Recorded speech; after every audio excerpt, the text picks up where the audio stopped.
everyone, and welcome back to the next video in this extended series of videos released in succession, providing a full read-through of every witness statement from the UK trial between Johnny Depp and NGN. A special thank you again to Les from Spiritually Empowered Coaching for providing the voiceover for all the female statements. I hope you find this series informative, and here we go. John Christopher Depp II and News Group Newspapers. Dan Wooten. This is the witness statement of Whitney Henriquez. Whitney Henriquez, formerly Heard, will say as follows. I am Amber's sister. I am banquet manager at the Langham Hotel, where I run events and conferences. The facts and matters set out in the statement are within my own knowledge and unless otherwise stated, and I believe them to be true. Where I refer to information supplied by others, a source of the information is identified. Facts and matters derived from these other sources are true to the best of my knowledge and belief. I make this witness statement in support of the defendant's defense of these proceedings. I first met Johnny Depp briefly during Amber's press tour for the Rum Diary in 2011, but I did not know that Amber and Johnny had started a relationship. When they officially started dating, I met him sometime after that in 2012 when Amber hosted a dinner party at her house in LA to properly introduce him to me as her boyfriend. I remember thinking that Johnny seemed very sweet. He seemed shy and timid. I think he was nervous, perhaps about meeting her family. I liked him. He was interesting and interested, and I enjoyed getting to know him. I was surprised how much I liked him because I really didn't like Amber's previous partners. At the time, he said he was sober and was drinking a lot of tea and non-alcoholic Beck's beer. Johnny and I became really close. We became like brother and sister, and Johnny called me sis. Over the years, we all spent a lot of time together. I lived with Amber for a period when they first dated and later lived with them in the Eastern Columbia for a period of time in 2014 to 2015. Their relationship was tumultuous from the very start. I wasn't aware of the violence at the beginning, but I do remember Amber talking about them having big fights and being concerned for my sister. Amber told me that they would verbally fight, sometimes for days on end, and then go days without speaking to each other. He would leave her these long, loving voice messages, which she sometimes would play for me, and they would reconcile. Despite my concern, I really liked Johnny, and we got along really well, at least in the beginning. There were other things that also worried me. He really didn't like her working, and this got worse the longer they were together. They would both tell me about fights which started about her taking film roles. I remember talking to Johnny about it and him saying, I don't know why she even has to work. I'll take care of her. I'll take care of you and your parents. I remember thinking how crazy it was that he was offering to pay for all of us just so he could get her to stop working. I also remember talking to them both about a fight they had about the fact she wouldn't take the credit card he wanted to give her. He said, I want to look after my girl, but she wanted to keep working and pay her own way. Amber was really independent and proud of it. I also remember him getting upset about the dresses she would wear to events. For example, I heard them have a fight about the dress she wanted to wear to the Art of Elysium Gala in 2014 and him making her change into a dress that was less revealing. It was this period that his stylist, Samantha McMillan, also became Amber's stylist. Amber and I talked about it at the time. I told her Johnny is keeping all of it in-house, and we discussed how it was his way of controlling what Amber wore. Her styling definitely changed. Johnny was incredibly jealous and possessive and was threatened by her former partners and co-stars, both men and women. Both Amber and Johnny talked to me about it after their fights. It became such a problem that he would start a fight about every job she took. For example, I was with them in Brazil in September of 2015 when they had a huge fight because she and I were leaving early so she could do a screen test for Aquaman. I remember his assistant, Nathan Holmes, and I joking about the fact we hoped she didn't get the role because Johnny would go crazy when he saw a picture of Jason Momoa, her co-star. But there were many examples of this. Many of their fights stemmed from his jealousy. Amber told me that he would get paranoid and take her phone and go through it, is sometimes smashing it or destroying it. She was constantly getting new phones because Johnny would trash her phone. I remember she once told me that he even threw it out the window. Johnny was also verbally abusive. Even when he was sober, he could insult her and say he loved her in the same sentence with equal amounts of passion. I remember him often saying, effing ugly, see you next Tuesday, you fat whore, but God, I effing love you, and things like this. Johnny would go into these rages. He would get focused on something, become irate, and they would get into these huge fights. When drugs were involved, it was obviously worse. For example, we were sitting by the fire on a camping trip in Hicksville in June of 2013, and I had seen Johnny smoking Mary Jane, and I understood that he was doing Whitey stuff too because of the fact that his assistant, Nathan Holmes, had brought Whitey stuff. This was one of Nathan's jobs, to ensure Johnny had whatever he wanted, and I saw lines racked up in his trailer. I went to bed before everyone else. The next day I got up and we were all cleaning up and talking about the night before. I asked, what did I miss after I went to bed? I can't remember who specifically told me, but there was a group conversation about the night before. I was told it might have been from Amber's friend Raquel, Rocky Pennington, but it also could have been another person in the group discussion. That it was sweet female friend of ours, Kelly Sue, gave Amber a hug or put her hand on Amber in some way.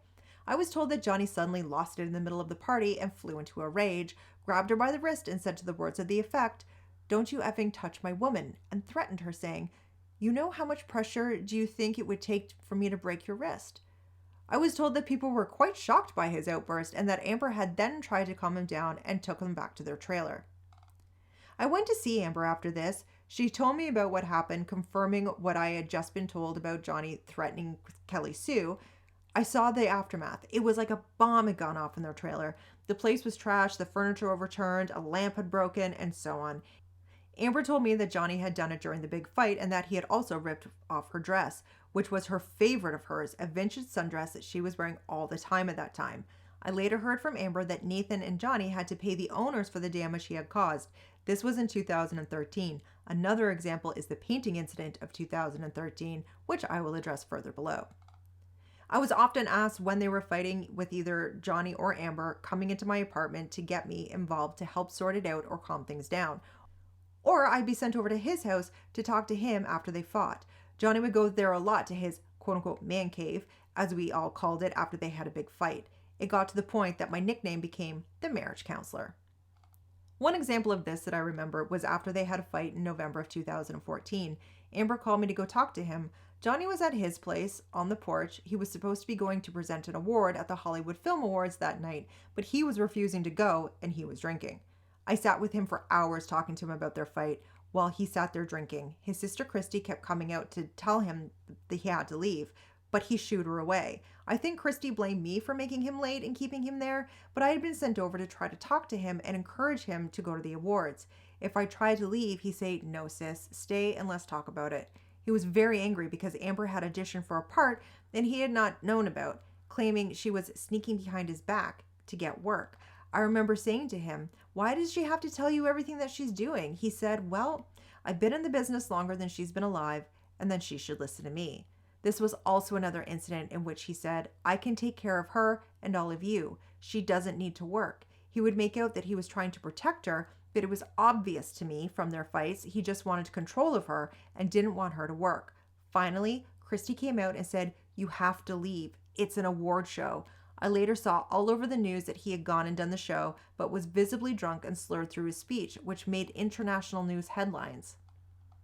I began to notice signs of physical abuse, like bruising or cuts or burns on her arm, and this was early on. When I first asked her about it sometime in mid-2013, she always had an excuse. She had bumped into this or that, or she had a mark on her arm from burning herself while cooking or using the curling iron for her hair. I didn't challenge her about it initially.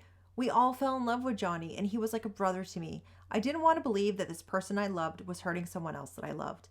Later, when she was more open about it after she left him, she apologized to me for not being honest when I confronted her and explained she was trying to protect him. One day, I can't remember exactly when, except that it was sometime after March, but before they got engaged in September of 2013, I saw that her face was swollen and she had a mark under her eye. I had my suspicions before, but it was clear to me that she had been hit. I confronted her about it in the kitchen. I said, "What the F is happening? You have to talk to me. I'm not stupid. I can see he's hitting you." She admitted to me that he had hit her, but at that time she was constantly putting on herself or blaming herself. She said she must have done something to annoy him or antagonize him. I told her she needed to leave because it wasn't worth it if he would do that to her. They weren't married and didn't have kids, so best to get out before it got any deeper. She did not want to leave and said, "I really love him, and we fight really hard, but we love even harder."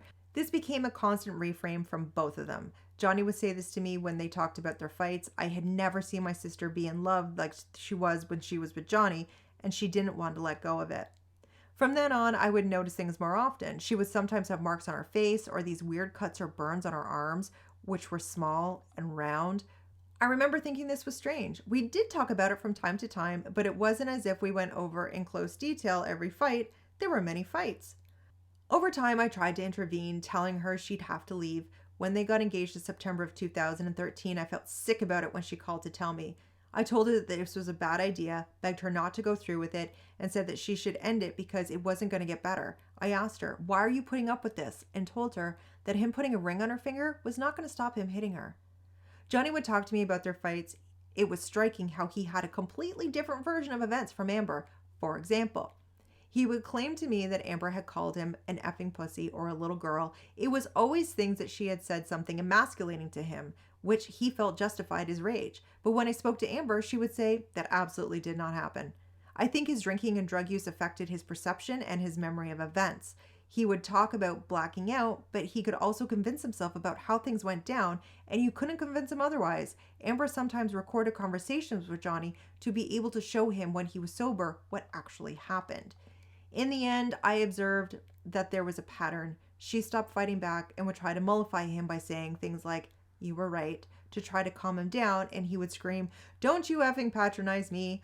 The only way to calm it down was to separate them physically, but then he would start screaming. If she really cared, she would be here, and then he would start destroying things. It got to a point where there was no winning and no way to end the fight.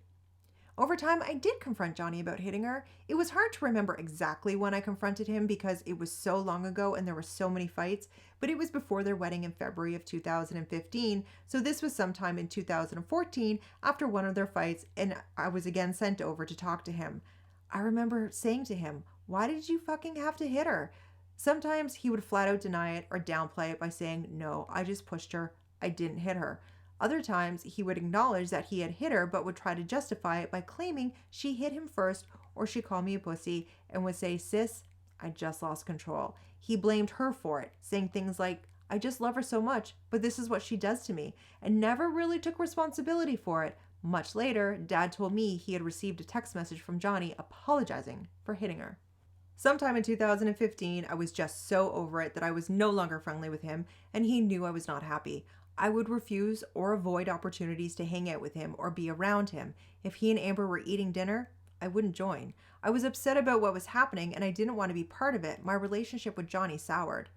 It was around this time that Johnny accused me of leaking and selling stories to the media about him and Amber to my best friend, Sarah Kitnick, who was a journalist and was then writing for People magazine. In fact, she was tipping me off about stories that other media outlets were going to publish about Johnny and Amber's upcoming wedding and warned me that other people were going to send helicopters over the wedding and things like this. It was not true I was giving or selling her information, but Johnny used my relationship with Sarah to accuse me of selling stories to the media. Amber believed him and was devastated. I was upset that she believed Johnny over me, and there was a long period in 2015 when I was estranged from Amber and Johnny because of this. Johnny's people even tried to get me to sign an NDA about their relationship. I was worried he was using it as an excuse to cut me out because I knew what he was doing and had been critical of his conduct and was telling her to leave him. I didn't sign the NDA, and I moved out. In this period when we were speaking and I was no longer living with them, I was perpetually terrified he would really hurt her and I wouldn't be there to help. Despite the separation from Amber, I continued to have conversations with Rocky Pennington and our friend Io Tillett-Wright about our concerns about Amber and what was happening in her relationship with Johnny. Amber was increasingly isolated, which worried me. It seemed like Johnny was isolating Amber from her friends who were calling out what was going on. By then, Io Tillett-Wright was banned by Johnny too. At some point in January 2016, I sought reconciliation because I was really worried about Amber and did not want to be cut off from her. I knew I had done nothing wrong and I was angry at Johnny, but I apologized just so I could be around and keep an eye on her. When I went over to see Amber to talk things through and reconcile, I remember being shocked when I saw her. She had lost so much weight in the months that we had not been speaking. It was awful. The stress was taking its toll. I saw that she was emaciated and that she told me she had recently been suffering with shingles, anxiety attacks, and heart problems. I was relieved when she finally filed for divorce and a restraining order. What is apparent to me now is that by not intervening more aggressively, I think I facilitated the problem. In hindsight, I wish I had called the police, but those of us who were privy to their life with Johnny, myself, Io Tillett-Wright, Rocky Pennington, and others, were all extremely aware about the need to protect their privacy and avoid publicity. We knew that calling the police would cause an international media incident and media circus for them both. Amber was still trying to protect him and to help him beat his addictions. I remember thinking she would not have forgiven me if I had called the police and disturbed her ability to help get him well. We all wanted him to get better. I wanted him to get better too, but at the end of the day, he was just hurting my sister. Over the course of the relationship, I saw and heard many fights and was told by Amber about numerous incidents of violence. I address here the events that I am told are particularly relevant and issue to these proceedings. I was present for some events or can explain what I was told about these events by Amber, Johnny, or others at the time and since. First incident of violence. I didn't know about this incident at the time that it happened. Amber and I did not openly discuss the fact that he was hitting her in some time between March and September of 2013. The first time I heard about this incident was during their divorce, or around that time when she really opened up and started telling me about previous incidences. While I knew it had been happening, there were more conversations about and recounting of specific incidences after she had gotten the restraining order during the divorce process. She told me that early on in the relationship, he had hit her multiple times and until she fell to the floor. She said they were sitting on a couch one day discussing his tattoo about Winona Ryder, which reads now, Wino Forever, and she laughed about something and he slapped her across the face. She described feeling stunned because she didn't know how to react because it was the first time a partner had ever hit her like that. She said she was so stunned, she just looked at him in shock, which enraged him, and then he smacked her so hard again that she fell down. She described feeling off guard, but that she was so in love, she was trying to figure out whether it would happen again. Painting incident, March 8th, 2013. I lived with Amber at the time. I had been out of the house, and I remember someone calling me to come home from work to try to help deal with Johnny. Johnny and I were really close at the time. So he or his assistants would call me when there was an issue between him and Amber because I had been able to talk him off the ledge in previous arguments. I was told on the call that he was supposed to be filming a documentary with Keith Richards at his house, but he was at home with Amber and he was refusing to go, so the production was being held up. I came home and walked into a mess. Johnny sat in the kitchen with lines of Whitey stuff and an almost empty bottle of whiskey in front of him. He had clearly been drinking heavily. I was told he'd been up all night doing Whitey stuff. He was smoking indoors. Normally he would be respectful about that and go outside, but he was smoking in the kitchen, and it was clear he had been smoking there for some time because there were cigarette butts everywhere. There was broken glass in the kitchen area and the furniture was askew, so I knew something had happened, and I sat and chatted to him. Amber came into the kitchen and was trying to placate him, being non-confrontational and asking how she could help him, saying, "Can I get you anything, baby?" He was sat in the chair and she tried to embrace him lovingly from behind, telling him everything will be all right, but she shrugged her off, brushing her arms away and told her to F off. It was immediately apparent to me that Amber was upset and had been crying. Her face was swollen, but at that stage, I didn't know he had been physical with her. I noticed one side of her face was super red and she had what looked like a split lip, and I remember thinking to myself, that's not from crying. But there was so much going on, the task at hand was to calm Johnny down and de-escalate it to get him out of there. So it really wasn't the right time to ask her. If I had, it would have set him off further. I remember thinking, I needed to ask her about this later. I was trying to talk to him and figure out why he was so upset, but it was hard to make sense of what he was saying. He was very focused on how angry he was at her, but it was hard to get him out of why he was so mad. He was rambling about a friend of Amber's called Marie de Villepin, calling her a slut, saying that he knew all about her and her father. He was clearly threatened by Amber's friendship with Marie and the fact they had been photographed together in Paris. Eventually, I managed to get out of him that he had been upset about the painting on the wall by Amber's ex, Tessia Van Ree. At some point, I did walk around the house and saw that the painting had been taken off the wall. I didn't look at it closely at the time, but Amber told me a few days later that he tried to burn it and, when that failed, scratched out her signature to read Tessia Van P. Johnny was very threatened by Amber's ex-partners and especially Tessia, I think because she was a woman. He was upset the painting was on the wall and he had convinced himself that Amber was having an affair with Tessia. I said words to the effect of, "So what about the painting on the wall? You're in her bed." And he kept deflecting it, saying things like, "I don't know. She could be in her bed." You just couldn't reason with him. He made things up and convinced himself that he was right to justify his anger to Amber and told me I went through her phone and saw text messages. We tried to explain to him that it was not true. One of us, either myself or Amber, even went through her phone and tried to show him her text messages with Tessia to show that there was nothing suspicious in them. but he wouldn't even look at it. He was so convinced that he didn't want to be confronted by the evidence that proved otherwise. The truth didn't matter. I don't think the fight was actually about Amber or the painting. I started to think that Johnny was starting fights as a pretext or an excuse to drink booze or to go on a bender and not go to work. He had done it before. For example, after one fight, he took off to the island with Keith Richards and partied for a week. I sat with him in the kitchen for 4 hours trying to reason with him and get him to go so they could go finish the filming. His driver was outside waiting with his assistant, Nathan. Nathan came inside at one point trying to help and tried to intervene by removing the whiskey or whitey stuff. When that didn't work, each time Johnny would make himself a line of whitey stuff. Nathan would ask if he could have it. His team were so desperate to get him to the set that Nathan even took Johnny's drugs. I presume hoping that if he didn't take it all himself and he ran out, then they can go to the set. At some point, his sister Christy called on the phone to talk about how to get him out of the house and to the set. Johnny just would not leave the kitchen. At some point, hours and hours later, I convinced Johnny to leave. I kept placating him and trying to make him forget about the fight with Amber and focus on going to support his friend Keith. He finally agreed to go, but he insisted Amber has to come. Amber has to be there. We drove over together. We were in the car on the way there, and he had the music blaring. I was in the front seat. I looked back, trying to hear what they were talking about over the music, and he was smoking with the window open.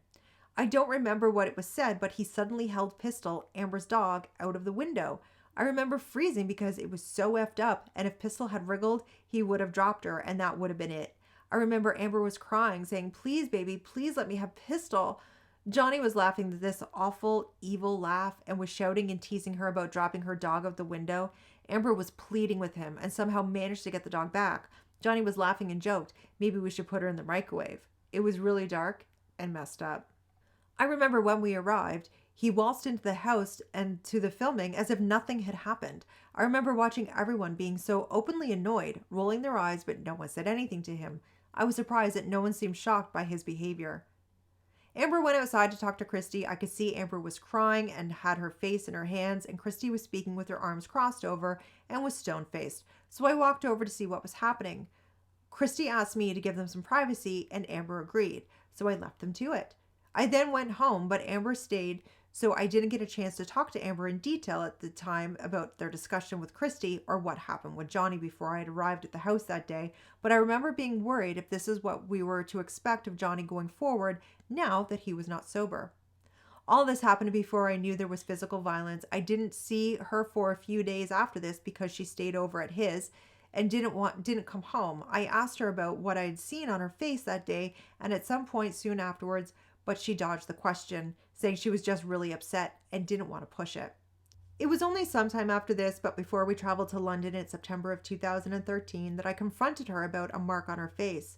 It was only after that she started to admitting to me that he had hit her when I would confront her about a mark or bruise I saw. Plane incident, May 2014. I was not on the plane, so I did not see when Johnny kicked her, but I heard about it a couple of days later from Amber and Savannah McMillan, Amber's friend, who had been on the plane with her, and discussed it with Io Tillett-Wright, who was with Amber when she got back to LA. At that time, Amber told me that Johnny was upset about her taking this job in New York on the Adderall Diaries. Amber told me that they were due to fly back together from Boston to LA and have the long weekend together, but there was some fight about her work on that film. She said he was not speaking to her and that she had to contact his assistants to see whether she should still go. They said that it was fine, so she went along. She told me she had no idea what she was about to walk into. Savannah was on the flight and told me that it was clear Johnny had been drinking and was almost immediately having a go at Amber about James Franco, her co-star in the Adderall Diaries, taunting her about him. Savannah said she was sat in the front of the plane and she said that she could hear what was going on but didn't know what to do. Amber told me at some point she had tried to walk past him and that Johnny had kicked her to the ground. Amber was really embarrassed and upset that Johnny would do that to her in front of other people. Amber also told me that when they landed back in LA, they were delayed at the airport because Johnny couldn't get off the plane because he was so effed up. She told me she didn't go home and instead went to stay at the Chateau Marmont Hotel because she was scared of going home. I remember at that point, the discussion I had with Amber about how to handle what had happened was still more about how he needed to get clean rather than about the violence, which Amber saw as a consequence of his drug and alcohol abuse. It was after this that he agreed to see Dr. Kipper and had a sobriety nurse. Bahamas, August 2014. I remember when they went to the island for him to detox, they were often hard to reach when they were on the island, but Amber told me about it when she got back. Amber told me that it was the worst experience of her life, at that point, at least. She described to me he had gone cold turkey and that he suffered violent tremors and fits. She said he was hallucinating, wetting himself, and had wild mood swings and behavioral changes. She said in that moment he was crying and saying how much he loved her and that she was the best thing to ever happen to him. The next, he was violent, shoving her around and throwing things at her. In this conversation at that time, even though she admitted to me that Johnny had been violent with her, she explained it away as being a product of the drugs and detox, that she had to deal with it because she was standing by him and trying to get him to get better. There was always an excuse. Australia, March 2015. I was not in Australia, but Amber told me about this when she got back to LA, at least in headline terms. I saw her when she got back to LA. She sobbed telling me about the fight and what happened. She was not hiding the abuse from me at this point. I also saw her injuries. There was no hiding it. Her lip was swollen and busted up a bit, and she also had these horrible cuts on her arms, like gashes. And I asked her, "Is he coming at you with knives now?" She then told me that the cuts on her arms were from the broken glass that was all over the place from him throwing bottles and smashing glasses. She said she had cut her arms on it. She still has the scars on her arms today and has to cover them up when she's working. She told me he had been on a bender and drinking and doing drugs, this time ecstasy, and that he had hit her, and repeatedly. She explained that it was the most violent she had ever suffered from him. At some point, he had cut his finger somehow and it was writing on the wall with his own blood, and Amber showed me the pictures that she took of it. I remember thinking it was really messed up. This is like something out of The Shining or something. I remember her being really shaken by what had happened. Johnny came back and went immediately to start treatment on his finger. There were nurses around caring for his finger and treating him for addictions. I don't recall speaking to him about it in any detail, but I do remember there being any suggestion from anyone at that time that Amber had been responsible for what had happened to his finger. Los Angeles, March 2015, stairs incident. At this time, we were all living together at the Eastern Columbia building. I lived in Penthouse 4, which was next to Penthouse 3, where Amber and Johnny lived. Amber's best friend Rocky and her boyfriend were next door in Penthouse 1. My apartment was connected by a door to Penthouse 3 and was easily accessible to Johnny and Amber. She or Johnny would often come into my apartment to ask me to intervene in whatever fight they were having, hence my marriage counselor nickname. This particular night, Amber came in and she was crying and screaming, "Can you effing believe this? Your brother is effing cheating on me." Johnny and I called one another brother and sister. This argument was sparked as Amber said that she had discovered Johnny had been cheating on her with a woman called Rochelle Hathaway. Apparently, this had been going on for some time and even after he and Amber were married. I didn't know how she knew this, but I went to find Johnny to talk to him to figure out what was going on. I was sober because Amber woke me up and got me out of bed. I went into Penthouse 5. What happened next was extremely shocking for me, so it's difficult for me to remember the exact sequence of events. However, to the best of my recollection, Johnny had an almost empty bottle of whiskey in one hand, drinking in the kitchen downstairs. He was drinking whiskey even though his sobriety nurse, Debbie Lloyd, was there with him. I walked down the stairs toward him, and he was not making much sense, but he was shouting denials and making it about Amber, saying she was effing so-and-so, she made me do it, and so on. Amber came in and was on the mezzanine level and was screaming at him, "F you." Johnny was on the ground floor screaming verbal abuse, saying that she was a whore and that she was an ugly old see you next Tuesday and that no one would find you attractive if they knew how many men you went through. I went back up to the mezzanine trying to calm her down and de-escalate the situation. Johnny was on the ground floor with both of his security guards. He threw a Red Bull can at us and it hit his sobriety nurse, Debbie. It was really alarming to me that his security team did not intervene earlier. He was shouting, "F you bitches, you see you next Tuesdays," and then started coming up the stairs towards us, yelling at us. He came up the stairs from the kitchen to the mezzanine level. I was on the top of the stairs at the mezzanine level, and I stood with my back to the stairs, facing Amber, but between them. I remember being worried that I was near the edge of the top of the stairs. When he got to the top of the stairs, he was pulling me backwards so he could get to Amber. I remember being scared because I was worried that I would fall backwards and fall down the stairs. Johnny reached out and shoved me out of the way to lunge at Amber, reaching out to try to hit her, and instead struck me, hitting me in the arm. Amber suddenly lurched forward and hit him and said, "Don't hit my sister." I didn't see exactly how Amber hit him, but it didn't seem especially hard. It was just enough for him to lose momentum. She was trying to protect me, and I think it probably stopped me from being pushed down the stairs. There was a struggle with me stuck in the middle of it, and he really went for Amber. Somehow I was pushed out of the way so I wasn't between them, but I was standing right there next to them when Johnny grabbed her by the hair with one hand, and I saw him punch her repeatedly in the head with his other hand multiple times. I was trying to push my way in between them to stop Johnny from hitting Amber when Travis, Johnny's security guard, stepped in to pull them apart. The security guards had been at the bottom of the staircase, only then they intervened.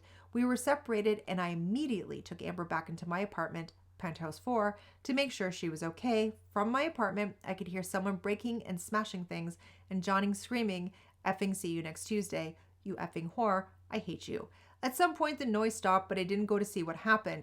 Instead, I took Amber back to penthouse 3 so she wouldn't have to listen to what was happening, and stayed with her there and made sure she got to sleep. The next morning, I went to penthouse 5 and saw that the place had been ransacked. Shelves had been ripped off the wall, and racks of Amber's clothes had been pulled over. Things were taken out of boxes and thrown all around the place. I took photos of the damage and had a text exchange with Kevin Murphy, the estate manager, which I exhibit at WH1, page 2 to 6. It was Kevin's job to repair that sort of thing. By the afternoon, it was cleaned up as if nothing had happened. Thailand and Malaysia, August 2015. Johnny and Amber took their honeymoon trip on the Eastern Oriental train in Asia. When Amber got back, she told me they had a couple of fights on that trip.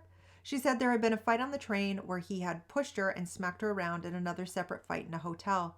I don't recall anything more specific, but she definitely told me on their return that they had fought and he had hit her.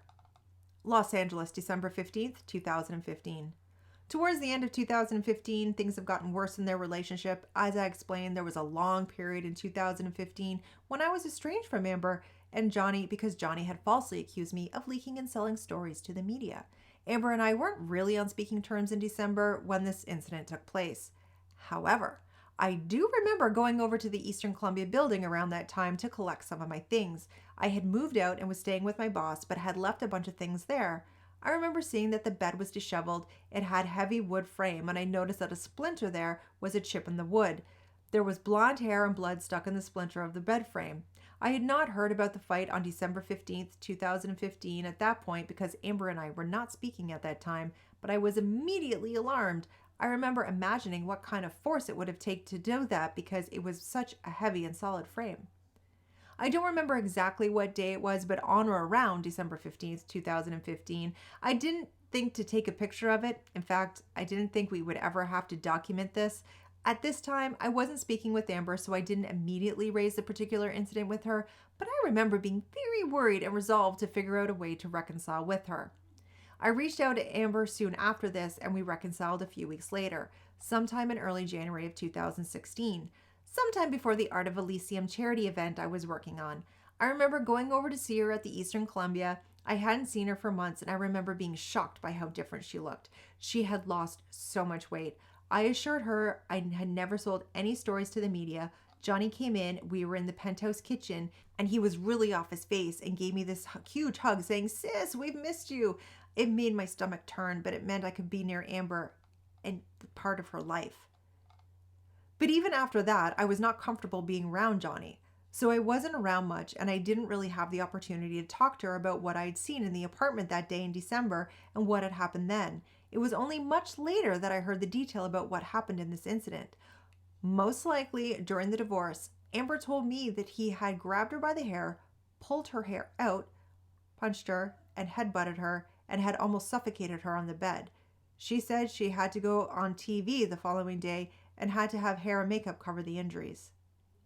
Amber's 30th birthday party, April 21st, 2016. We had a dinner for Amber for her birthday in Penthouse 5 in the outdoor patio. Johnny turned up really late. Hours late. We had a birthday toast for Amber. We went around the table and each offered a toast, telling our favorite stories and things about her. We each said thoughtful, loving things. When it came to Johnny's turn, he talked about the first time he had met Amber in his office and the shape of her ass made on the couch. Something like, "That ass. She made an impression of that ass on my couch and I wouldn't let anyone sit there." It was really gross and embarrassing. And he was clearly very drunk. Amber was very upset. I soon left afterwards because I was pregnant at the time and was feeling sick and wanted an early night. So I didn't see what happened. At the end of the party or afterward, I thought it was safe to leave because she was surrounded by friends. It may have been the last time I saw Johnny in person. I heard about what happened the next day because we all went to the Coachella Music Festival in Palm Springs for her trip for Amber's birthday. I was in Amber's car with Amber, Rocky, and Rami, another of Amber's friends, and we were all talking about it. Amber explained that his behavior got worse after I left, that she had later confronted him about being late, and that he threw and broke champagne bottles at her, but then took off like he always did after hurting her. Back to Sweetser. Johnny was supposed to meet us at Coachella for her birthday, and he had told me he was coming, but he never showed up. Los Angeles, May 21st, 2016. Rocky called me on the night of May 21st, 2016 and told me there was a really bad incident and that the police had been called. I remember being on the phone waiting to find out what had happened. I offered to go over, but Rocky and Amber told me not to come over because there was so much going on. I didn't hear any more about the incident until the next day when I had various conversations in person with Amber, Rocky, and Josh Drew, and then later conversations with I.O., who was in New York. I was not living in the Eastern Columbia. I was living on Beechwood. When I saw Amber on May 22nd, her eye was bruised and swollen, her lip was busted open, and there was a chunk of hair missing. Amber told me that Johnny had come over the night before to collect his stuff and to talk. They hadn't seen each other since her birthday party the month before. She said they were talking and a fight started about the birthday party. Amber said she had got I.O. on the phone to talk to Johnny, and so I.O. could hear what was happening. Amber told me that Johnny had grabbed her by the hair and was hitting her, and that he had hit her in the face with the phone. I later spoke with I.O. about it, and he told me he had heard crashing around, Johnny being aggressive and Amber crying and screaming, pleading with him to stop, and so he said he had hung up and called the police. He told me how scared he had been hearing what was going on, and all that he could do was hang up and call the police. Rocky told me she went over and caught the tail end of the fight and tried to stop Johnny standing between him and Amber, and that he had shoved Rocky too. I don't know if or how Johnny was alerted to the police being called, but Rocky and Amber told me his security got him out of there before the police arrived. Rocky said Amber had been very distraught and was scared about speaking to the police. Amber told me that she said nothing to the police. After all this, she was still trying to protect him. Conclusion. I was so relieved when Amber finally left Johnny. Looking back on it, I feel bad I didn't do more to intervene. We love Johnny so dearly, and in some ways, we still do. Even after all this ugliness, we were all trying to protect him and hoped he would get better. At the same time, Amber and Johnny are both very powerful forces, and you couldn't make either of them do what they didn't want to do. It was also hard to confront the situation because Johnny cut those who would confront him or question him. I sometimes wish I had called the police, but I knew that would mean a huge amount of publicity, and I knew right up to the very end that Amber didn't want to do that. She was still trying to protect him.